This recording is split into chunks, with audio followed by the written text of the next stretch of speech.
Welcome to Pro Wrestling History Daily Top 5. I'm your host, the eclectic gentleman, Stephen Watts, and join me as I count down the top 5 moments for this day in pro wrestling history. But before we get started, don't forget to like, share, and subscribe. And without further ado, let's get our wrestling history on. Number 5, 1999. The Hardy Boys defeat Farouk and Bradshaw for the WWF Tag Team titles in Fayetteville, North Carolina. This was the first of an eventual 5 runs with the belts for Matt and Jeff Hardy. Number 4, 1998. Steve Austin defeats Kane for the WWF World Heavyweight title in Cleveland, Ohio, ending Kane's reign after less than 24 hours. This begins Austin's second WWF World title reign. Number 3, 1967. Primo Canero passes away. Nicknamed the Ambling Alp, he was an Italian professional boxer and wrestler who reigned as the boxing world heavyweight champion from June 29, 1933 to June 14, 1934. He won more fights by knockout than any other heavyweight champion in boxing history.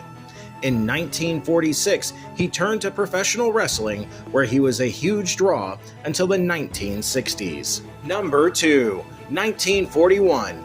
Johnny Saint is born.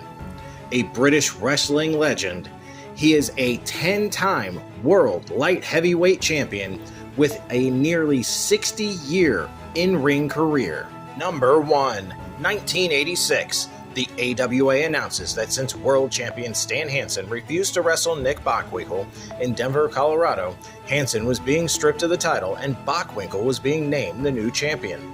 In truth, Hansen had already been booked to defend the AWA title on an All Japan Pro Wrestling show in July.